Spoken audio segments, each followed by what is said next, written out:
are moving on with the session. How many of you here have never suffered any problem related to their back? You might want to raise your hand or put me in the chat. Anyone here who has never experienced any problem with their back, whether in their teenage years or in their adulthood? Or Jagrati is smiling. I can see some smiling faces because yes, as they say, 9 out of 10 people sometime or the other have gone through or experienced the back problem. So let's try and understand. Backache is not a disease.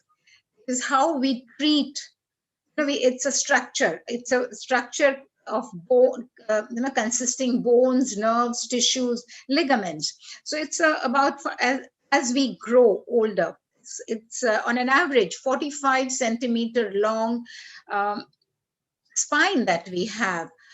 When a child is born, the spine is very, very flexible, or it is not yet formed.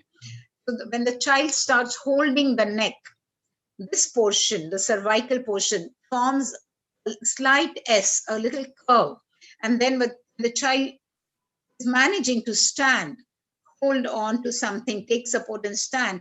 And when he or she is, standing firm enough, that's the lower portion which gets that curvature. So that's how, you see a slight S in our spine. So on an average, it is a 45 centimeter long spine. It's like a pipe, 1 centimeter thick, like a cable. So the spinal cord, our whole nervous system passes through the spinal cord, and there are 31 pairs of nerves which branch out to the spine, and they move. Half of these nerves are sensory nerves which convey information to the brain, how we feel, and the rest of them are the motor nerves, as they call. And so with these 33 vertebrae in the spine, the top 7 cervical vertebrae which are there, they are the ones, as well as the lower ones. The 5 heavy lumbar vertebrae, what they call, these are the 2 troublemakers. Mostly we suffer with the spine, the spondylitis and the neck problem or the shoulder problem, and otherwise it's the lower back problem. So the 33 vertebrae, the top 7 are the cervical, which have actually, it has the capability of moving 180 degrees. We can move our neck 180 degrees. 12 thoracic vertebrae, which is in the thoracic region, rib cage. Normally, you don't hear much about any trouble in that region unless you have had a fall with a high impact, or you've fallen from a height and things like that.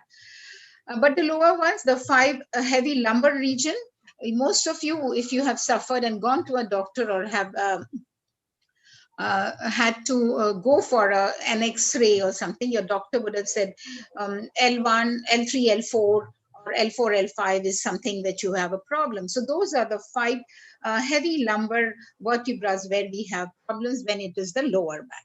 Then comes the 5 sacral ones, the sacral vertebrae, which are still lower down, where the hip, sciatica nerve, if you see, sometimes we get heavy pain in the hips and shooting down the legs. That is where those nerves, where you have the nerve gets pinched, and that's the sciatica problem you have. And then there are the 4, the last one, which are actually fused together, one inside the other, right up to the tailbone. And this is actually coccyx, they say. So these are the 33 vertebrae. Now, between the vertebrae, there are something called disc. There's a cushion kind of a thing, and you must have heard about the slip disc or a ruptured disc kind of thing. So this also, again, sometimes we have had a fall, or it's again a bad posture, so it gets ruptured, or it gets, mostly the ruptured will be, there is a fluid inside that, and then it oozes out, and then what happens, the gap between the two vertebrae starts reducing, and then they start rubbing against each other. That also is very painful. So these are some things which I'm not going too much into anatomy, but something we must know, or we should. It's nice to understand when we have this picture in front of us. It helps us to understand what could be the reason of the problem that I am going through. So I would like to just share a slide which will just help you to understand which are the nerves, the nerves that passes through the vertebrae, so cervical nerves, it controls the movements of the head and neck, the diaphragm, the wrist and hands. So it's actually the upper portion. The thoracic, as I said, it's not much to worry about. So because it's all nicely caged and protected, it takes care of the chest muscles and abdominal muscles. Then the lumbar nerves, which I said, which actually control the leg muscles. And these are the ones which we suffer with the lower back problem. And then comes the sacral nerves, bowels, bladders, and sexual function. So this was just an image I wanted to share to just get a feel of how things are. And as I asked you initially, that how many of us have suffered, and I didn't see any hands raised, have not suffered. So I didn't see any hands raised. But they say 80% people, sometime or the other, they have had a back problem. The back, the backache prevails with 60 to 80% of the people. Now, out of the 60 to 80%, 80 to 90% people have it recurring. It is coming off and on. So then it could be their posture, it could be the issue of their posture or their weight or their stress. There are so many things which are connected with the back problem. Now, if this back pain persists for about 6 to 12 weeks, it is termed as subacute. And if it is less than 6 to 12 weeks, it is like you can actually take care by some self-care methods or some exercises, proper rest, or looking at the root cause and managing that. So today's session, we are going to actually look at some preventive and corrective measures when we talk about the back problem. So what are the symptoms? What are the things? If people here definitely have had, some of you must be sitting here actually with some pain in the back or something. So if you want, you can just choose to use the chat box to put your comments in that as to what are the symptoms you get. Visa says suffering very much. Yeah, it can be very agonizing for some people. And Pam, it's nice. Thank you so much. That early morning you are with us. I'm happy to see you. Me too. So yeah, people can just start putting it in we are going to cover and see what are we're not going to do something very strenuous because we understand this is a platform for older adults. Not everybody is the same, platform as in we have different constitutions. 5 fingers are not alike. So some of us can do certain exercises, some of us may not be able to do it. So we are going to look at a moderate kind of exercises that is going to help. So yeah, Lorraine says lower back, and Visa also says early morning. Yeah, there are reasons. We will talk about it. Some of them get that back pain only when they get out of bed. So we will look at what could be some of the causes. Neelam says, I suffered from sciatica. I used to fall. Yeah, because that thing can be really, really agonizing. And although these people say that you have to go for surgery and things like that, but people who have had surgeries have not really found it very, again, after a period of time, they still suffer. Great. So let it keep coming. I'm reading the comments. Yes, severe low back pain in certain postures, certain L1 to L5 degenerated. Yeah. So with age, these things happen. The disc prolapse. Rita Davar says disc prolapse. Nice to see you, Rita. Welcome. Yeah, we will be talking about what are the kind of, so, when you have this back problem, some of them, as I said, it is prevailing. Some of them have it recurring. So you observe a dull kind of pain. Some of them have that pain coming and going. Some of them have that aching pain constantly for a period of time in certain positions. And when you change your position, maybe you feel a little better while sitting, or even when you're standing, or while you're in bed. Sometimes the pain, when it travels from the buttocks, legs to the feet, that is the irritation of the sciatica nerve. Some of you are already putting in the chat, and I know a lot of you have that pain, but maybe you're not able to diagnose it at what could be the cause of it.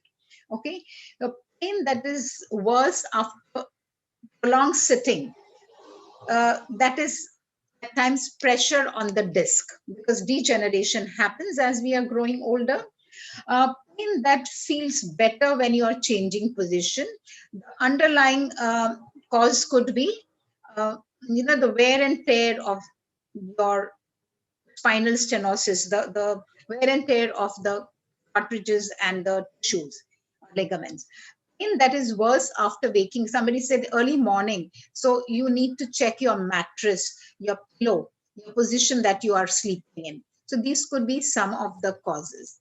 So a lot of time mainly it's the faulty posture. We don't realize we have grown up during our teenage years, then we grow up, and then sometimes we don't correct our postures. We become conscious while we are walking. We start, slouching. So the shoulders start drooping. And though that's when the spine gets affected. So the spine says it is meant to be straight. So if I may ask all of you, wherever you're sitting, can you just try and sit with your spine erect? See if you can sit with your spine erect. It might be a little uncomfortable. Try and take a little support, a cushion, or a pillow at the lower back, so that you are a little more comfortable. Okay. And also, if you're sitting using a chair, or any seat kind of a thing, try and bring your seat right toward the end of the chair, the seat of the chair, because the seat has, say it's an L shape. Invariably, we try to sit in the first half. Our seat is rested, our thighs are rested, and there is a gap between the hips and the lower back spine. I don't know why we keep that back. So you just try to put your hand behind you and see if there is a gap. So that is the gap which needs to be filled.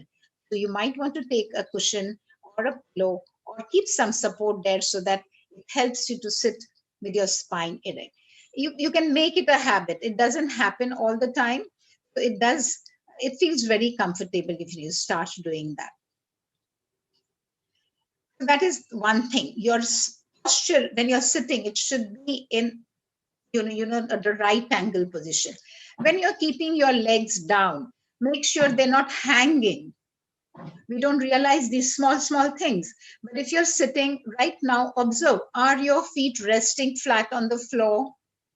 If not, do you think you need to take a footrest under your feet?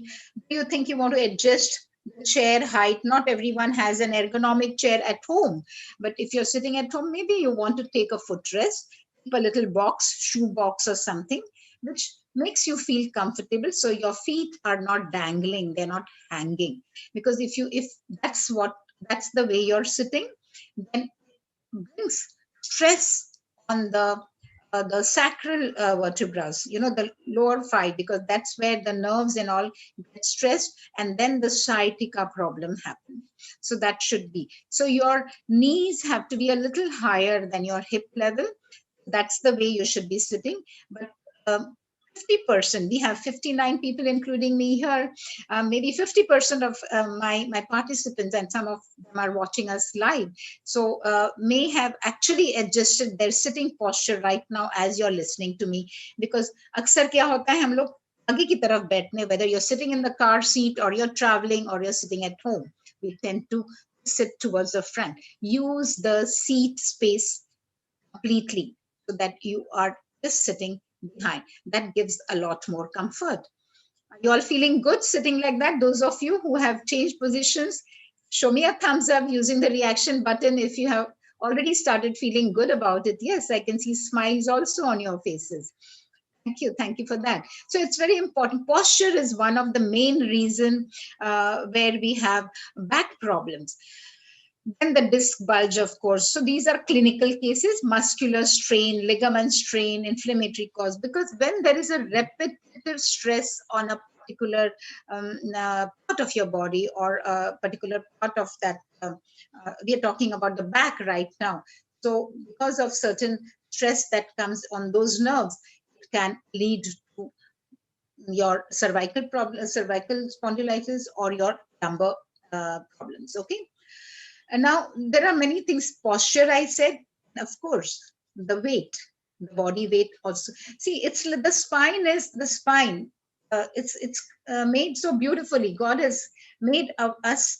We all have. Some people have 4.5, 4.6 inches height. Some people are 5'3", some people are 5'9" or 6. So for that structure, the spine is designed. It's like a structure. It's like the foundation of the building. When you know you're going to make a 30-storied building, the builders make sure that the foundation is strong and deep enough. Similarly, the spine is like a foundation for the body. It has to be strong enough to hold the weight and the height of the body. So naturally, if we have excess weight, obesity, that could be one of the causes also.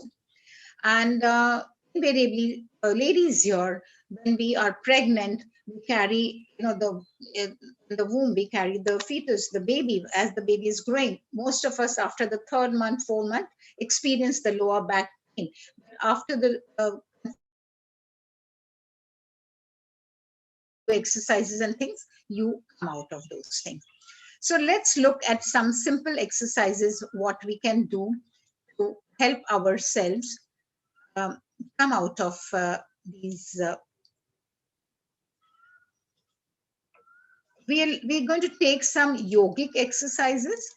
We will do some shoulder and neck exercises first. Then I will talk about some exercises, yoga exercises. We will be standing and doing. You all can do along with me. This is an experiential session. So I will be standing and you can do it alongside with me. Again, because we are doing it virtually, I am not sure if everyone can do everything, but whatever we are going to show today, they are very simple exercises and very safe to do, but each one knows their, physical limits and their own limitations. So I would urge, if you're not comfortable doing it, if you think you need a support, go ahead and take a support, or just sit and watch and understand and see what we are doing. So when we do about the asanas on the mat, I will show you some asanas on the mat. As a thumb rule, asanas that we do on our stomach are good for the back. And the yoga asana that we do lying on flat on our back, good to take care of the stomach related ailments and the other joint pains and other things. So we're going to look at 4 yoga postures on our stomach. We'll do 3 or 4 maybe standing, and sitting I will show you 2 or 3 sessions, 2 or 3 postures. So these are preventive and corrective also.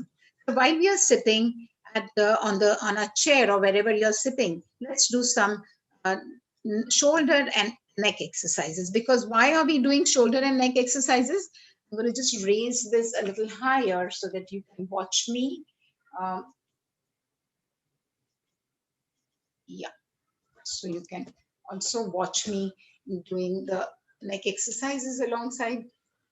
Okay, so why are we going to do the neck and shoulder? Because as I said, spinal cord, all the nerves pass through the spinal cord and then they branch out to take control of manage our limbs and take control. So the upper limbs actually, these are the nerves which are affected.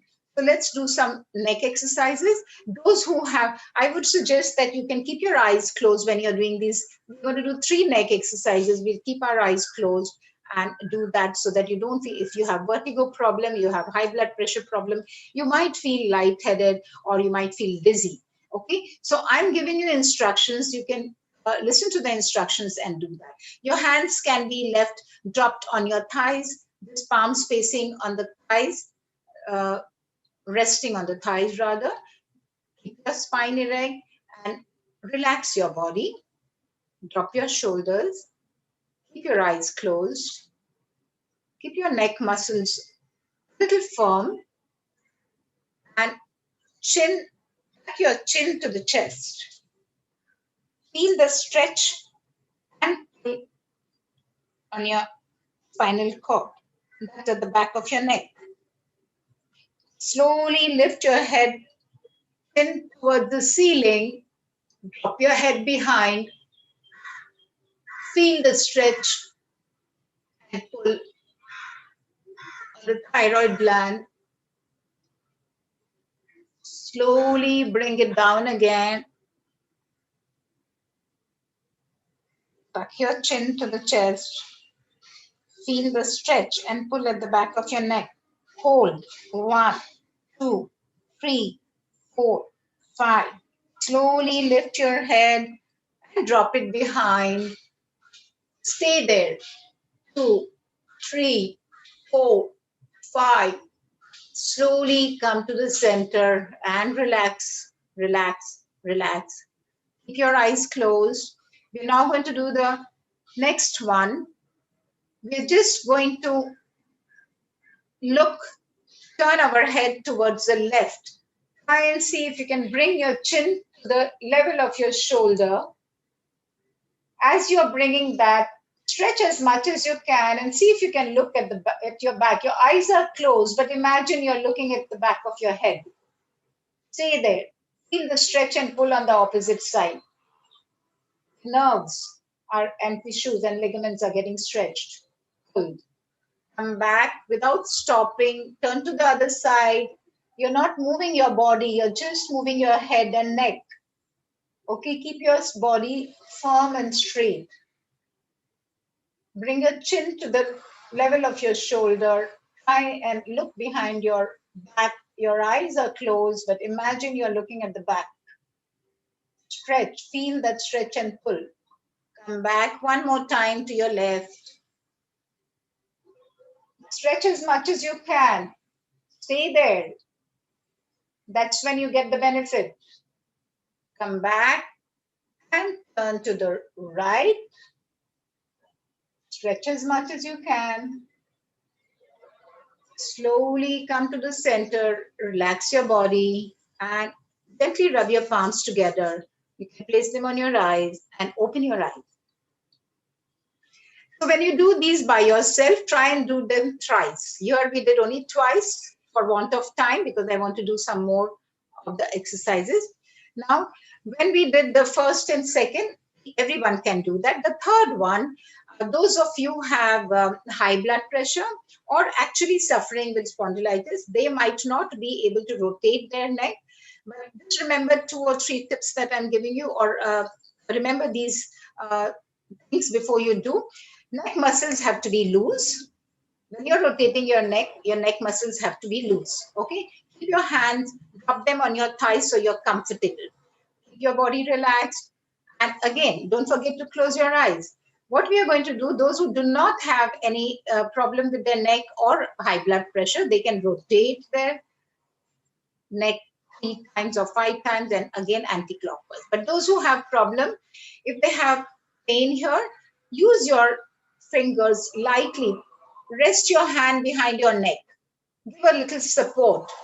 And then you can drop your head and just go left, down, and right. Down and left. This is what you will do if you have a pain. Others, keep your hands on the thighs and drop your head down. Keep your eyes closed and slowly rotate your neck. Very slowly Imagine you're drawing a circle with the chin in front of you. You're drawing a big circle with your chin in front of you. Having done it 3 times, come to the center, do not open your eyes, change the direction. You'll go from right, back, left, and forward. Slowly, some of you might find a crackling sound, but that's okay if you haven't been doing these exercises. But if it's painful, please stop. It shouldn't be painful. I don't think it should be because you know your body best. When you come to the center, do not open your eyes immediately. Let the gaze settle down. It takes about 3 seconds for the gaze to settle down. Gently rub your palms together and place them on your eyes. So when you do this exercises, the 3 neck exercises, there are more than 1, 2 benefits. First, I said why we are doing that. We are trying to open up, loosen the rigid tissues and nerves there. This also helps the blood circulation because when you're doing these movements, the nerves start opening up, and even the frozen shoulders or the stiffness in the upper arm, which comes to a lot of us with age, that also starts, it starts helping because the stiffness, some of us may have difficulty raising our arms, hands above, more than this height. So it becomes a little difficult with age. When you start doing this, these frozen shoulders or the tense nerves start opening up. That is one thing. The second one, most of the time, the back problems, a lot of uh, time it is due to stress. And stress, emotional stress, yes. And as I mentioned earlier, repetitive use or repetitive stress on a particular portion also can cause these kind of problem with your back, lower back, or the spine spondylitis. So if you have a way of writing, or you're all the time looking at the computer working, or you're all the time watching your screen time on the phone, you are messaging, you WhatsApp or whatever, so your neck position is this. So there is a repetitive stress. So it's important that we have to reverse it. We have to do the other, you have to, since you're bending most of the time this way, so you have to take break and move and change directions. And also, when I talked about the stress, before you go to bed or when you're feeling very upset or stressed, you can try these neck movements because it also helps, because these are the emotional, the nerves are all connected with our emotions, right? Emotions are connected with nerves, vice versa. So when you move them, it's actually disconnecting the thought that's going on in your mind. If we are unhappy about something, there is a thought worrying us, we sit in one corner and we just maybe look out of the window, and the one thought invites and other negative thoughts. So when you do these neck movements or neck exercises, it also helps to break that chain of thought. That's another thing. Shoulder, we'll do 3 exercises for shoulders. Shoulder shrugs, keep your hands on your lap again. Drop your shoulders, relax your body, keep your spine erect. Slowly pull them towards your ears. See how high you can pull. Hold it there. 1, 2, 3, 4, 5, and just drop them. We'll do it one more time. Slowly pull it upwards. Hold it and drop them. Okay. So if you have tensed muscles here or nerves, they start opening up. Again, we done thrice. Shoulder retractions, hands again in the same position. You have to pull your shoulder sockets, the shoulder joint, just pull them behind. Just pull them behind. Hold. 1, 2, 3, 4, 5. Slowly release them. It might hurt a little, but yes, it's going to release you of any discomfort that you are. There are catch. Sometimes we get a muscle pull, muscle catch here, or stiffness here in the back, upper back. So you can just pull your, do a retraction again. Just pull your shoulder sockets behind. Hold. the scapular region, the tissues, ligaments open up. Slowly relax. Feels good? Are you feeling good? Okay. So the next one, we'll just take the left arm by our side, raise our hand upwards, bend it from the elbow, and use the other hand to hold the elbow, push it to the opposite side. See if you can bring it so your palm can come at the center of your back. Okay, if you're pushing, let me just show you. So if you're pushing this way, see if you can bring your palm, rest your palm here. So you will get a nice pull and stretch throughout these, the nerves and the muscles here. Slowly relax, release it. And don't overdo it, go slow in day one. Just because you're seeing it here, don't have to push it hard and you will get a catch or a muscle pull. Don't do that. So go very slow. Just raise your hand at the side, let the arm touch your ears, bend it from the elbow, rest your palm behind, use the other hand to take the support, pull the elbow towards the other side. It feels good. The pull and stretch feels good. Slowly release your hand and relax. So this also you can do 3 times each. Do you feel relieved in your upper limbs, your neck and shoulders? Are you anyone here? You can show me a thumbs up or maybe put a comment in the chat because we are all sitting and doing at our seat before we stand and do the other exercises. Um, those of you feel that they're actually feeling a little relieved and lighter. Yeah, I can see some of you showing me thumbs up or using the reaction button. Thank you. Thank you. So now we move to the, we'll stand and do 3 exercises. The Tadasana, Konasana, and Urdhva Hasta Namanasana. These are Sanskrit names for those finding it very difficult. It's simple. We are going to do the Anjali Mudra, and people who are not comfortable standing and doing, if in my audience there are people who have difficulty balancing, standing, they can either stand next to a wall or a table so that they have that confidence and comfort level that yes, if I lose my balance, I have something to hold. But otherwise, if you're sitting on the chair, you can do the same exercises sitting on the chair also. I shall be standing and showing you. So we're going to, all the 3 exercises can be done sitting on the chair as well. Just allow me to move the laptop at a distance so that you can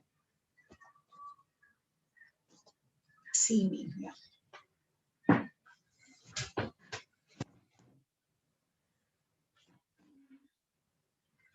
Okay, so this Tikona, so first one is where your feet are together. Keep your feet together, heels joined together. This is the Atmanjali Mudra. It's a Namaste position. So when we are praying, our hands are in this posture because we are actually bowing down to the deity, or we are asking for forgiveness or whatever. But when we are doing it as an exercise, try to keep it in a straight line. Okay, so this is the position you're going to take. Now, as you inhale, stretch your hands above your head as much as you can. Those of you who can't take it all that high, it's perfectly okay. Exhaling, bring your hands down. Now, one more time, we're going to do it. If you can hold your breath to the count of 1, 2, 3, 4, 5. When you go up, stay there, and then exhaling, you bring down. Those of you who can't hold on for that long, just go up and then come down. Remember, we are going to synchronize our breath with the raising of our hand. Let's start again. Normal exhale. Inhaling, we go up. Stretch as much as you can. Feel the stretch and pull right up to your tailbone. Exhaling, bring your hands down. You will actually feel, when you stretch, you'll actually feel the pull and stretch right up to the lower portion of your spine, because the pull and stretch, and this also helps you improving your blood circulation. In addition to helping your back problem, this will also help improving your blood circulation. The next one, feet are going to be at your shoulder level. Your feet will be at your shoulder level or hip level. Hands, clasp them together and turn them upside down. Breathing pattern is going to be the same. Inhaling, we go up. Stretch as much as you can. Feel the stretch and pull in your arms, in your sides, in your spine. Exhaling, bring your hands down. Let's do it one more time. Take the position, your feet are apart, shoulder level or hip level, and hands clasped, fingers clasped, and inhaling, we go up. Stay there if you can, holding your breath. Exhaling, bring your hands down. Are you feeling the stretch and pull right through the sides of your body also? Great. The third one, keep your feet apart. Now here, let me just tell you, those who are comfortable keeping their feet apart, they can do that. If you're not very comfortable, just do as much as you can. Don't overdo it. You can take baby steps. As you continue doing these exercises, you will get that comfort level and that you are feeling better and you can progress. Okay. On day one itself, if you're new to this, don't overdo it. So the feet, as much as you can balance your body. So when you do this, your weight of your body is distributed around the 2 feet. Okay. Now, hands are on the side. You're stretching out your arms, palms facing down. Breathing is the same. Now, inhaling, we are going to bend to our left without bending the knees. And the right hand is toward the ceiling. Try and look at the tip of the middle finger. Feel the stretch and pull on the sides. Slowly exhaling, come back. You may want to put your hands down because some of you might find it painful holding it for a longer time. Stretch them out again. Normal exhale. Before you start, always exhale. Inhaling, we go to the side. Don't bend your knees and look towards the tip of your middle finger. Feel the stretch and pull on the sides of your body. Exhaling, come back and bring your hands down. Now, this is something you can also hold your breath and do. What you can do is, as you inhale, you go towards your left and hold your breath and exhaling. Okay, those of you who can't hold your breath, they just inhale and exhale and come down. I can see some of you doing it. Suppose everybody is going good. If you have any questions or any concern, just drop it in the chat box, or you can unmute and ask. Otherwise, I suppose everybody is going good. Okay. Now, for the upper back. Now we're talking about the back problem. People who have recurring back problem, or some time or other, when you exert yourself too much, you suffer with lower back problem. Sometimes you have not slept well. You feel that your back is hurting. Sometimes you have overworked or you are under stress. You feel that this portion is hurting. So what you could do is, again, excuse my, I'm showing my back to you, but you have to spread your feet again and try and spread your fingers so that you take a good grip. And with the thumb, I'm going to again turn my back. So with the thumb, try and see if it comes to one particular point at your lower back. and you have to put the pressure with your thumb on that point. Now, not everybody may be able to hold that one point, but don't worry about that. If you're able to do it only with one hand, that's perfectly okay, as long as that one thumb gives that pressure, is fine. So just allow me to show you. The feet are apart. This is the way I have held, taken a grip, and now I'm bringing my thumb to this one point. I'm standing straight. When you have taken a good grip, what you have to do is you have to bend from your waist. So your stomach goes in the front. You're not bending your knees. You're just going to bend from your waist and turn backward. Stay there. Slowly come back. Now, don't keep your eyes open when you do this. You might feel dizzy. Again, don't go that low. Try slowly first. If you're not comfortable, just hold it here and just give a little push from behind at that point and push your stomach. Imagine you're pushing your stomach towards the wall or whatever is in front of you, just as if you're going to touch your stomach there. Okay, so that's what you can do. And it will feel better. If those of you who are doing it along with me, and if they have some pain in the lower back, I'm sure they will find it beneficial. They must have already found this beneficial. Okay, so these were the three postures I shared with you. Now let me quickly show you some positions on the slide before I go down on the mat.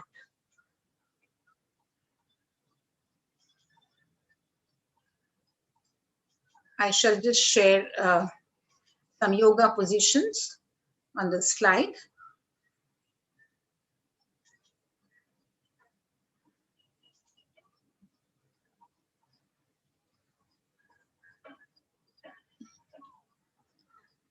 Give me a minute.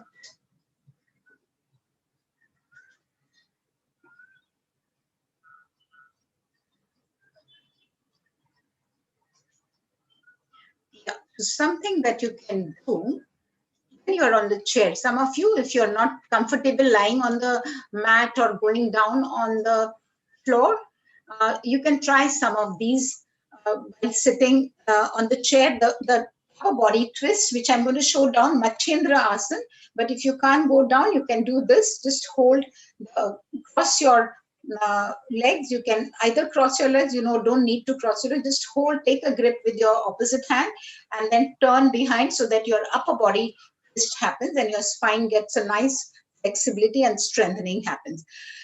The knee to chest stretch is also very good for your back. You can do, if you can't go on the mat, you have a bed where you're sleeping, make sure that the mattress is firm. It should be a hard wooden mattress, or wooden surface. If you can do that, stretch your legs, bend them at the knees, and then one by one you can pull the leg with the support of your hand towards your chest. That is what you can do, knee to chest.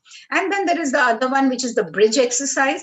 I will show that on the mat when I go. That's also very simple and easy. What I'm going to show you are these Shalabhasana, that's the grasshopper pose, Bhujangasana, which is the cobra pose, and Dhanurasana, which is the bow pose. These are the asanas, as I mentioned to you, when you do on your stomach, it helps you with your back problem. And the cat-cow pose and the bow. So Gomukhasana is also something I will show you. I can stand and show, and you can also stand and do that, which is the cow pose, okay? So, any questions before I go down on the mat? How is it going? Anybody feeling uncomfortable? Any discomfort? I suppose all those who are not on screen are doing it alongside so that they can experience what exactly or how exactly you feel when you are doing this, right? Yeah, Shobha, you have raised your hand. You have a question? You have to unmute yourself. No, we can't hear you.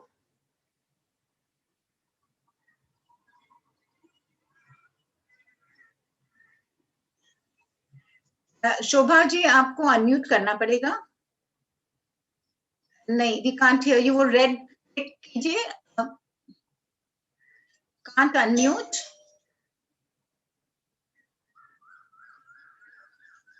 Okay, just try. Yes, I got it. Yeah, they say when you have low back pain, you should try not to do any exercise which makes you bend forward. Okay, Shobha, no, it is, see, now there are reasons, if you have the gap is less, Okay. you don't, if the gap is less, then you don't bend forward. If the gap is more, you can bend forward.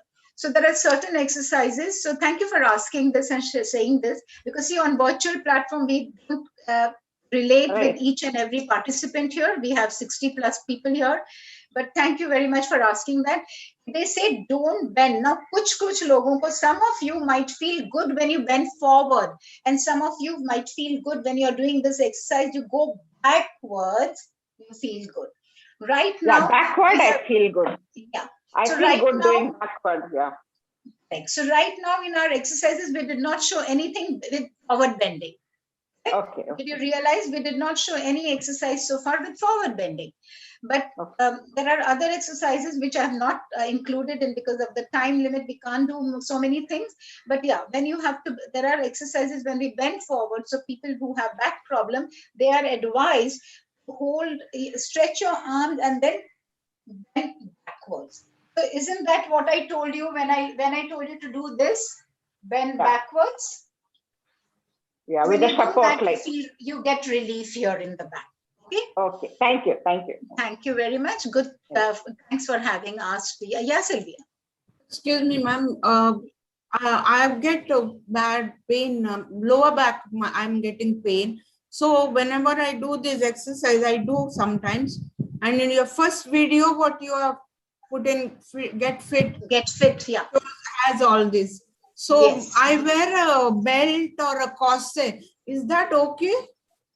So when you're doing your exercises, you're wearing the belt and doing the exercises? Yeah, now also I'm wearing it, yeah. No, if you're sitting, you may want to wear the belt, but don't wear it throughout the day. You have to wear it periodically. If you're going to when you do those Tadasana and exercises. No.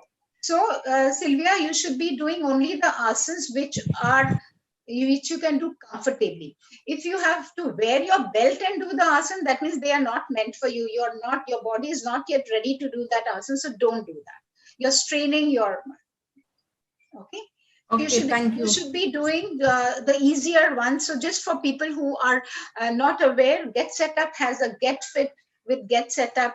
We have a group, and we have introduced weekly exercises, and we have started with light exercises. That's what Sylvia has been mentioning. So yeah, we give you very light exercises to do. So you progressively go along and see the change benefits that you're getting, and see the progress in your own health and whatever problems you're facing, and then you go to the next one. Okay. Thank you. Right. So we don't have much time now, so I may not be able to show you the mat exercises, but I just shared that picture with all of you. So quickly, let me just tell you that Shalabhasan, when you're going on the mat, you just have to lie flat on the mat, your hands by your side, and then slowly, here the picture shows both the legs have gone up. I would advise you take one leg at a time. Your here again, she has picked up her head torso also. The top picture on the top left, if you see, the legs as well as the torso has been lifted. So that's more like a Naukasan. The lady has stretched her hand. So you should only do by raising one leg at a time. When you raise your leg, make sure your toes are sticking out. They have to be stretched out, because when you stick the toes out, what happens is the hamstrings and all get pulled, and that is when you get the benefit. If you keep your toes loose or hanging down, then you're doing the exercises, you're putting in time and energy, but you're not going to get the benefit. So make sure your toes are stretched out totally, and then hold it to the count of 5. and then slowly bring it down. Try it with left leg, right leg, left leg, right leg, twice like this. So for a week or 2 weeks, try with just one leg. Only after you're comfortable, try with both the legs. Okay, so that is how you should be doing when you're doing Shalabhasana. Very good asana for your sciatica pain also, and joint related problems also, and definitely strengthening of your spine, and flexibility increases in your spine. The cobra pose, again, the grasshopper pose, your lower portion goes up, your torso is on the floor. In the cobra pose, your torso goes up, your lower portion, lower limbs are on the floor. So your feet are on the floor. You're taking support of your hand, and you're lifting your torso, your chin, your head, shoulders, and the chest. This also is shown in my video, which I've shared in the Get Fit. Okay, so I suppose not everyone here may be able to do the Dhanurasana unless the pose, unless you people have been practicing for years together and continue to practice. But one more thing I must tell you, don't try to say, if 10 of my friends are doing this, I should be able to do that also. No. Even if they are older to you or younger to you, do not compare yourself with anyone else. Each one of you have a different constitution. So listen to your body, follow your own pace. And if you are sweating, or if you are getting a pain, which is agonizing pain, Hindi mein hum log bolte hain meetha meetha dard, the pain which feels good after a couple of hours, or by after 4-5 hours, or after resting, that's good. You continue that. But if there is a pain which is agonizing and you feel no, it's not tolerable enough, that means you are doing something which is incorrect. So make sure you're not doing something wrong, and you should not be sick. After the exercises, you should feel fresh, you should feel energetic. That is what